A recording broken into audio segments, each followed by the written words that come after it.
गरीबों को नौकरी नहीं मिल सकती, उन लोगों को सर्टिफिकेट्स नहीं, अच्छे मार्क्स नहीं, दाम चाहिए, दाम, सिफारिश चाहिए। अरे कैलाश, हाँ? देख विजय शराब पीता है। क्या बोलता है? अपने माँ बाप का सहारा नहीं बन सकता, उनके बुढ़ापे की लाठी नहीं बन सकता। मैं कुछ नहीं कर सकता अपने माँ बाप के लिए। नाम लेते ही मुंह में ऐसे पानी भर गया जैसे बरसात में अपने मोहल्ले में पानी भर जाता है। आहा, मेरी माँ के हाथ का बनाया हलवा अजब है उसका जलवा। अरे रे, आहिस्ता खा बेटे, आहिस्ता खा। खाने दे माँ, बहुत दिनों से मुंह की मुलाकात हलवे से नहीं हुई है, वरना कॉलेज में भजिया पाव खाते खाते जबान की हालत चप्पल के तलवे की तरह ऊबड़ खाबड़ हो गई है। अरे तेरी शर्ट तो फटी है, ला मुझे दे, मैं सी देती हूँ। रहने दे माँ, आज गर्मी बहुत है ना, तो ये शरीर की बिल्डिंग में खिड़की का काम करती है, और जब हवा अंदर जाती है ना तो एयर कंडीशन बन जाती है। अच्छा अच्छा, जा तू दूसरी कमीज पहनकर कॉलेज जा, मैं इसे सी के रखूंगी। अच्छा माँ।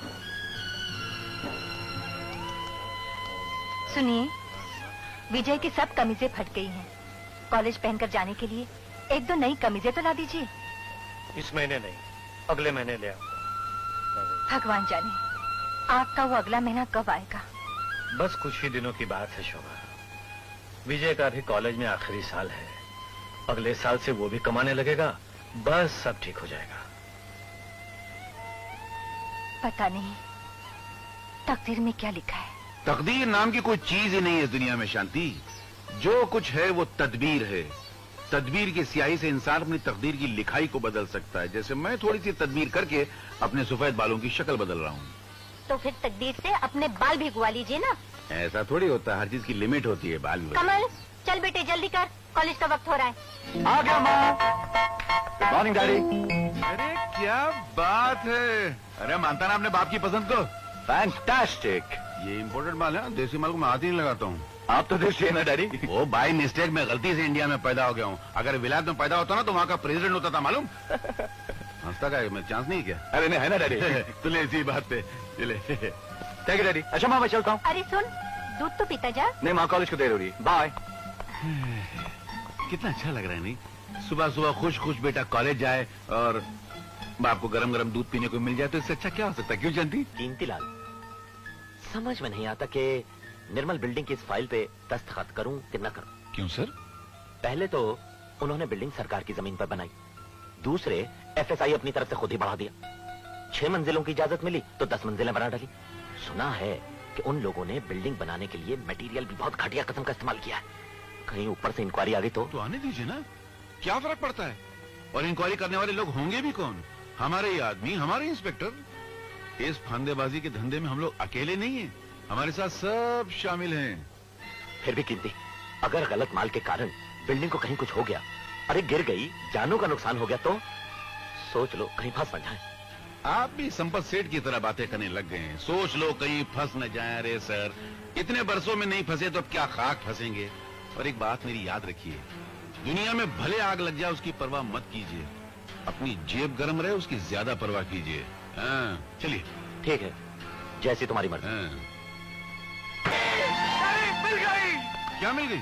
मैंने जो आईपीएस की एप्लीकेशन दी थी ना, वो मंजूर हो गई डैडी। हाँ, वो तो मुझे मालूम था कि मंजूर हो जाएगी।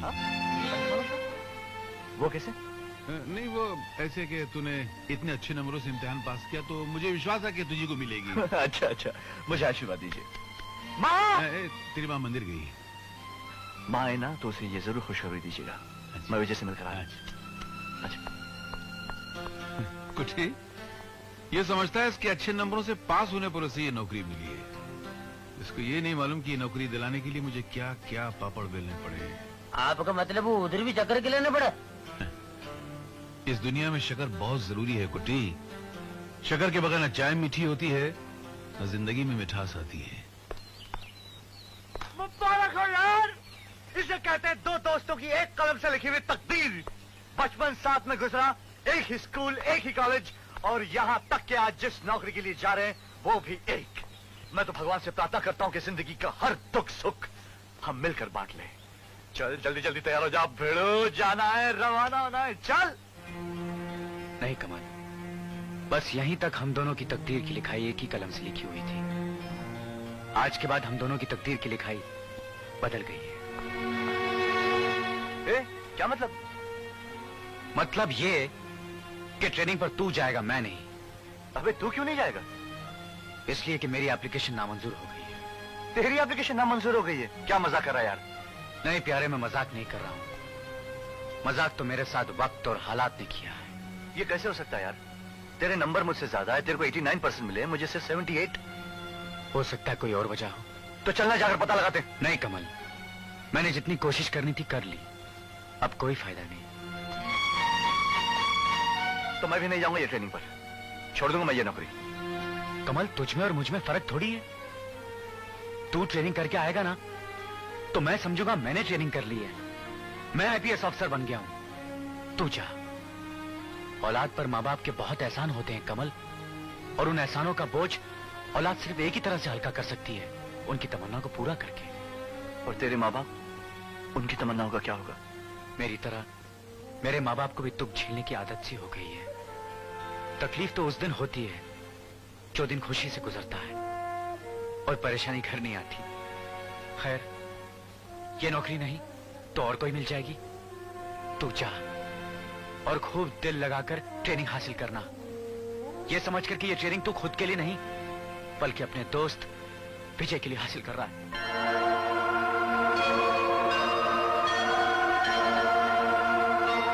All the best. All the best you, all the best. अरे माँ, तू आज फिर खाना मांग के लाई? तुझे कितनी बार मना किया है? बेटा, ये खाना मैं मांग कर नहीं लाई, ये भगवान का प्रसाद है। तुझे नौकरी नहीं मिल रही थी ना, ये प्रसाद खा ले, नौकरी मिल जाएगी। मैं तेरे लिए भगवान से प्रार्थना करके आई हूँ। कुछ चढ़ावा भी चढ़ाया भगवान को? चढ़ावा? चढ़ावा चढ़ाने के लिए हमारे पास है ही क्या? बगैर चढ़ावे के कुछ नहीं मिलता माँ, ना भगवान की दया ना ही नौकरी। सब जगह एक ही चीज चलती है, रिश्वत। समझी?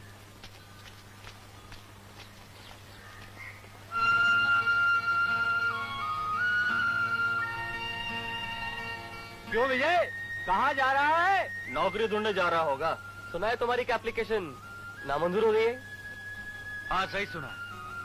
एक जगह नामंजूर हुई तो क्या हुआ, और भी कई जगह। हाँ, जगह तो बहुत सी है, लेकिन 15 साल की पढ़ाई के बाद यूनिवर्सिटी ये जो डिग्री मिलने का सर्टिफिकेट देती है ना, ये नौकरी मिलने का सर्टिफिकेट नहीं बल्कि ठोकरी खाने का सर्टिफिकेट है दोस्त। क्योंकि बिना रिश्वत दिए आज के इस दौर में हम जैसे गरीबों को नौकरी नहीं मिल सकती। नहीं कैलाश, तुम्हारा कहना बिल्कुल गलत है। दुख के अंधेरे का सीना चीरने के लिए मन में विश्वास के सूरज का होना बहुत जरूरी है। उम्मीद सबसे बड़ी ताकत है, और उसी का नाम जिंदगी है। अगर उम्मीद मर गई तो समझो जिंदगी मर गई। इसलिए उम्मीद को जिंदा रखने के लिए कोशिश करते रहना बहुत जरूरी है। I think we should keep on trying.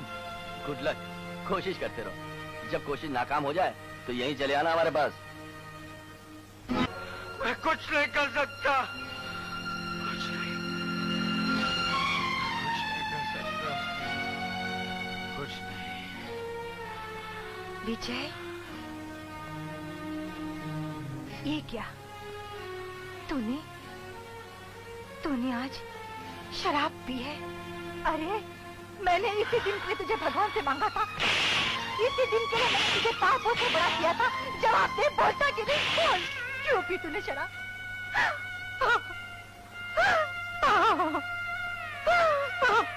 बोल, क्यों पी तूने? क्यों पी? नौकरी नहीं मिली माँ, मगर बेहोशी की चादर में मुंह ढकने के लिए शराब मिल गई, इसलिए मैंने पी माँ, इसलिए मैंने पी। तुम लोगों की जिंदगी के सारे सपने बिखर गए।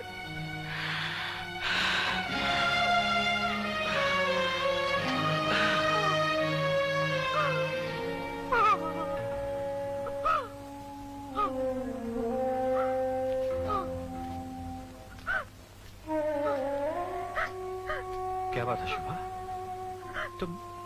तुम रो क्यों रही हो? रो नहीं तो क्या करूं? जिस बेटे को पालने पोसने में आपने अपनी जवानी जला डाली, आज वो मायूस होकर हार कर शराब पीकर आया है। शराब? विजय शराब भी कराया है? आज इसने शराब पी है, हो सकता है कल बिल्कुल नाउम्मीद होकर जहर पी ले। नहीं शुभा, मत करो ऐसी बात। क्या करूं? तेरी कोख में आग लगी है, तेरी औलाद दुख में जलकर खाक हो रही है और कुछ न कहो, खामोश रहो। आपको उसके दुख का जरा भी एहसास नहीं, आप उसके लिए कुछ भी नहीं कर सकते। मैं क्या करूं शुभा? गिरधारी, ये मैं क्या सुनूं? विजय शराब पी कर आया है? हाँ, वो पड़ा है शराब पीकर। बहुत शर्म की बात है। मुझे विजय से किसी उम्मीद नहीं थी, मगर इसने ऐसा किया क्यों? क्योंकि अच्छे नंबरों से पास होने के बाद लाख कोशिशों के बावजूद इसे नौकरी नहीं मिली। और जानते हो क्यों? क्योंकि रिश्वतखोरों और बेईमानों ने दौलत की दीवार बनाकर शरीफ इंसानों का रास्ता रोक दिया है, उनसे उनका हक छीन लिया है। क्या बोल रहे हो? कुछ समझ में नहीं आ रहा है। तुम्हें समझ में नहीं आ रहा है? अरे तुम जैसे लोगों ने तो भारत की करोड़ों जनता को दुख के सागर में ढकेल दिया है। झूठी हमदर्दी जताकर उनके मुंह से निवाले छीनकर इस देश को आज भूखों की बस्ती बना दिया है। अरे तुम होश में या बेटे की तरह खुद भी चढ़ा रखी है? मैंने नहीं चढ़ाई, तुम जैसे लोग हैं जिन्होंने आजकल के नौजवानों को चाहने पर मजबूर कर दिया है। तुम जैसे लोग हैं जिन्होंने रिश्वत का काला बाजार चला चला कर समाज को परेशानियों के अंधेरे में ढकेल दिया है। क्या मैं नहीं जानता कि तुम दिन भर ऑफिस में क्या करते रहते हो? मैं तुम्हारी एक एक हरकत से वाकिफ हूँ कीर्तिलाल। बताओ, ये है शराफत का जमाना। मैंने पड़ोसी होने के नाते सोचा कि हमदर्दी के दो बोल बोलूं। अब नौकरी इसके बेटे को नहीं मिली तो कसूर मुझको ठहरा रहा है। और उसे नौकरी ना मिलने का कारण तुम हो, रिश्वतखोर कीर्तिलाल तुम हो। मुंह संभाल के बात करो गिरधारी। चलिए ना, अरे तुम देख रही हो पागल बेवकूफ क्या बकवास कर रहा है? मुंह बंद कीजिए और चलिए घर, चलिए। बताओ, कोई सोच भी नहीं सकता कि गिरधारी जैसा बेजुबान आदमी एक दिन जहर उगलने लगेगा। सर, सिर्फ जहर ही नहीं उगल रहा था, उसकी आंखें शोले बरसा रही थी। और अगर उसको नहीं रोका गया तो वो शोले बरसा बरसा कर एक दिन हमारे घरों को जलाकर खाक कर देगा। सोच लीजिए आप। अगर पुलिस या एंटी करप्शन वालों को हमारे खिलाफ एक भी सबूत मिल गया ना, तो बाकी बची हुई सारी जिंदगी जेल की सलाखों के पीछे चक्की पीसते पीसते गुजर जाएगी। नहीं नहीं, इस उम्र में मैं जेल नहीं जाना चाहता, लेकिन कर भी क्या सकते हैं? उसे नौकरी से भी नहीं निकाल सकते क्योंकि उसके रिटायर होने में अभी कुछ साल बाकी है। और अगर निकाल दिया तो बदनामी हो सकती है। नौकरी से निकालने की बात कौन कर रहा है सर? मैं तो सिर्फ ये कह रहा था कि अगर आप इस मामले को मुझ पे छोड़ दें तो मैं इसे बड़ी आसानी से संभाल सकता हूं।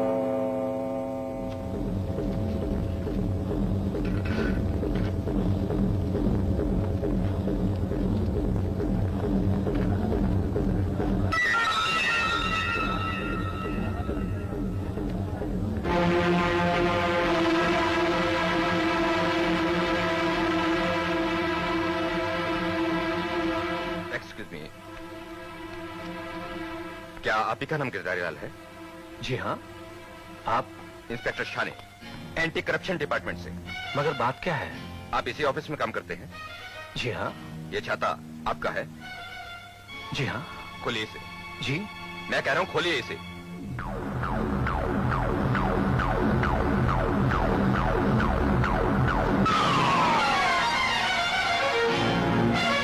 Arrest him. अदालत के पास मुलजिम गिरधारी लाल श्यामलाल की जमानत के लिए दरख्वास्त आई है, जिसने गवर्नमेंट ऑफिस में काम करते हुए रिश्वत लेने का जुर्म किया और रंगे हाथों पकड़ा गया। अदालत यह दरख्वास्त मंजूर करती है और मुलजिम को 5,000 रुपए की जमानत पर रिहा करती है। इनकी जमानत कौन दे रहा है?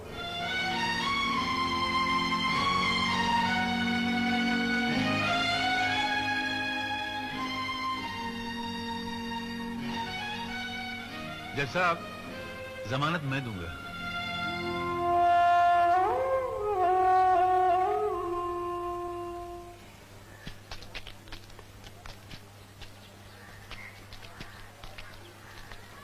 क्या है भाई?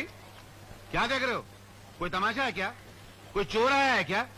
कमाल है, मौका मिलने की तमाशा देखने चले आए। बेवकूफ कहीं के। अच्छे खासे आदमी को चोर समझते हैं। चले यहाँ से। तमाशा देखने चले आते हैं।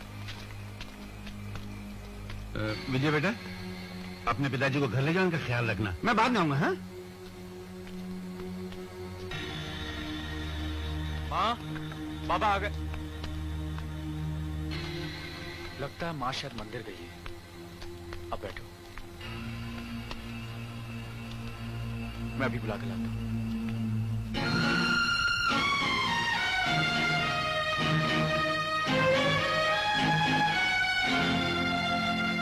माँ, माँ बाबा आ गए। हाँ माँ बाबा आ गए। क्या?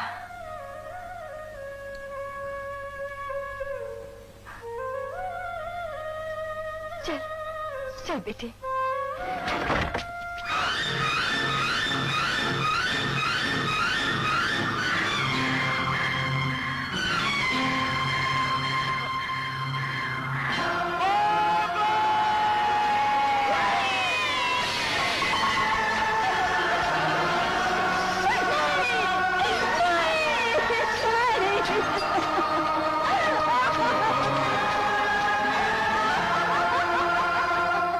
कर दिया बाबा, बाबा ये क्या किया आपने? बाबा मेरी शाली के छोड़ गए।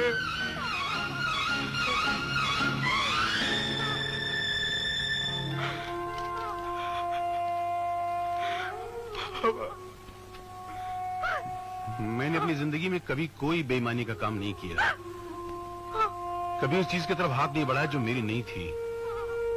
विजय बेटा, मैंने ऑफिस में कोई रिश्वत नहीं ली। अगर तुम लोग मुझसे वाकिफ हो तो मुझ पर विश्वास जरूर करोगे। दुनिया, पुलिस, कानून भले विश्वास न करे, मगर तुम लोग विश्वास करोगे। किसी ने मेरे साथ फरेब किया है, मुझे मुजरिम बनाकर मेरी सच्चाई को दागदार किया है। इसलिए मैं जिंदगी से हाथ छोड़ाकर जिंदगी बनाने वाले के पास जा रहा हूं, उस इंसान का नाम पूछने जिसने ईमान के माथे पे कलंक लगाया है। हो सके तो मुझे माफ कर देना, तुम्हारा गिरधारी।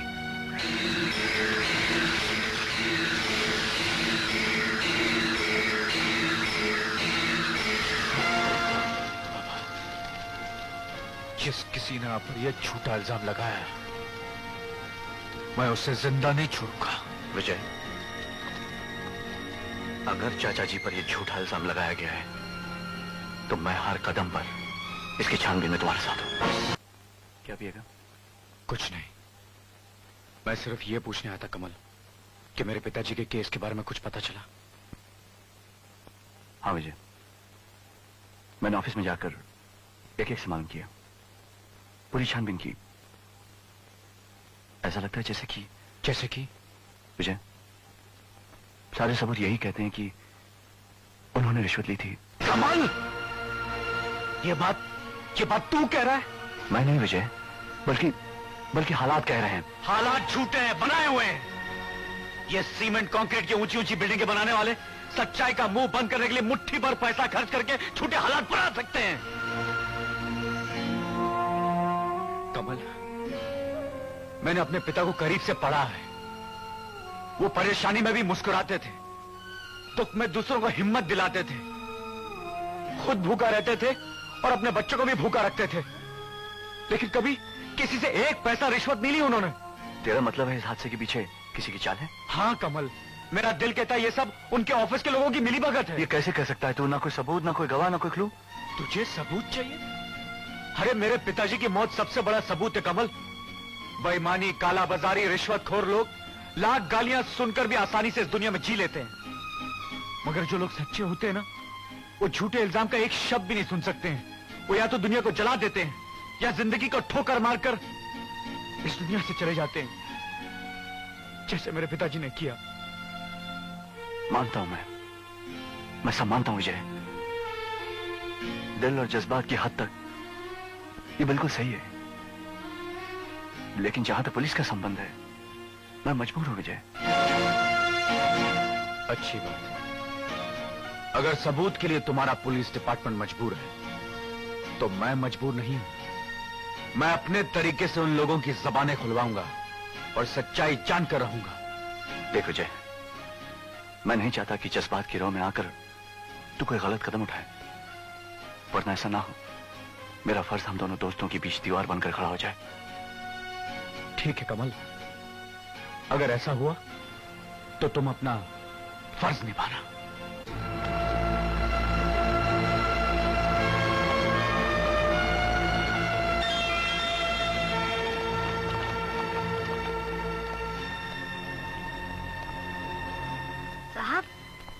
साहब, आप पिछले कई दिनों से यहाँ आते और खड़े होकर इस बिल्डिंग को देखते ही रहते। ऐसा क्या है इस बिल्डिंग में देखने जैसा? इस बिल्डिंग के दीवारों के पीछे किसी कोने में सच्चाई कैद पड़ी हुई है। उसी सच्चाई को आजाद करना चाहता हूँ।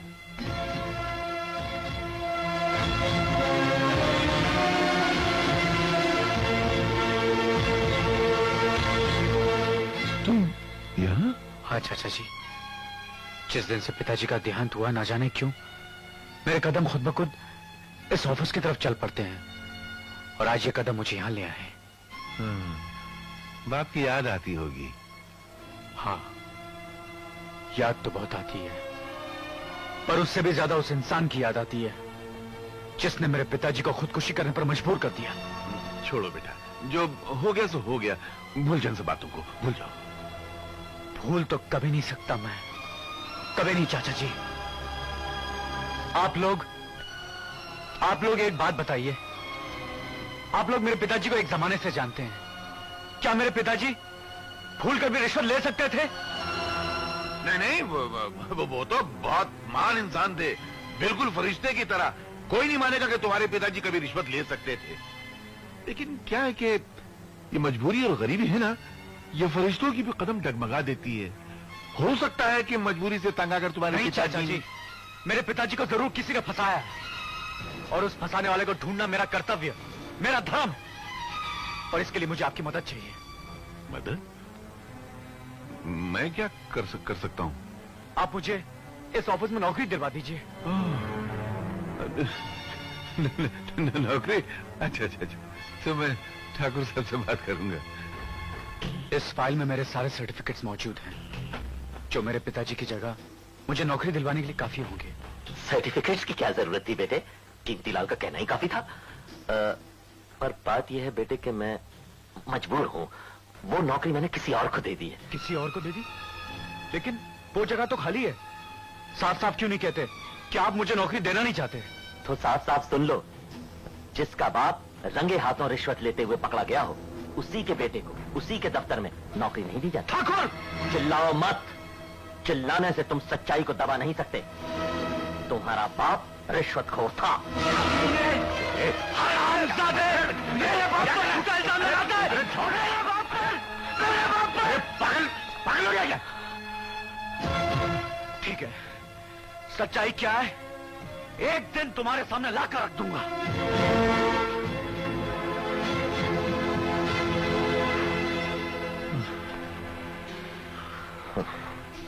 अच्छा, इस मुसीबत से जान छूट गई। ये कभी इस ऑफिस में आ जाता तो सबका जीना मुश्किल कर देता।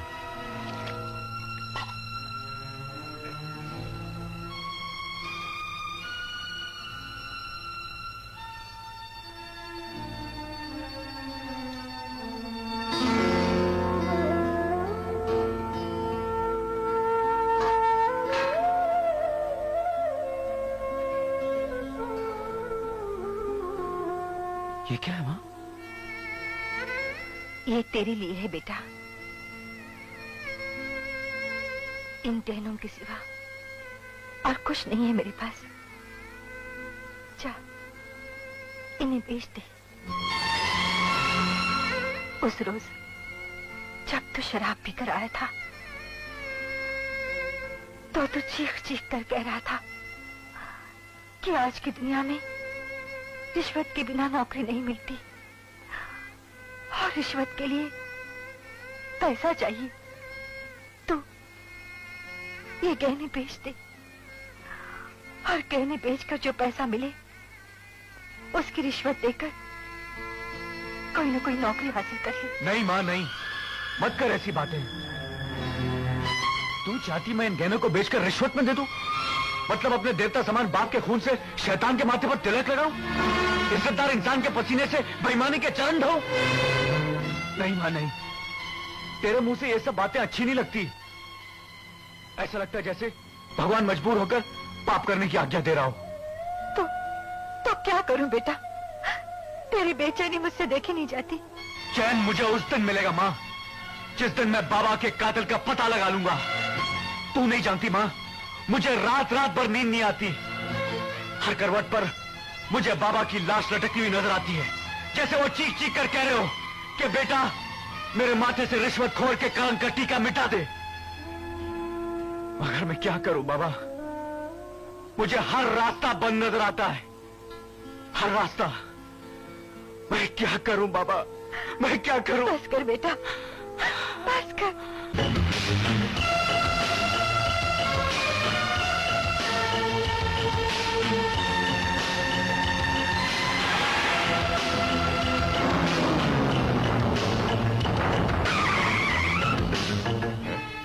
क्या बात है प्रकाश? साहब सामने देखिए।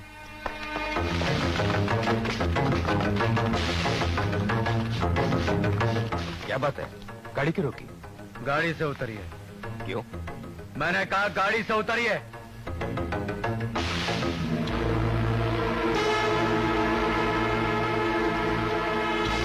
कौन है आप लोग?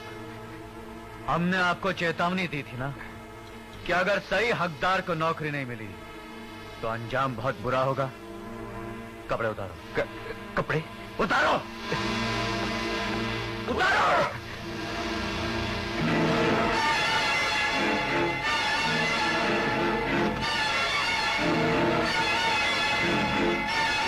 पैंट भी उतारो।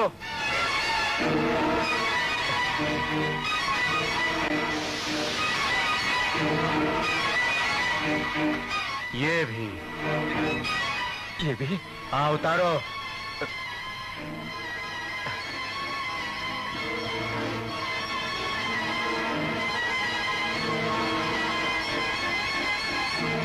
भागो।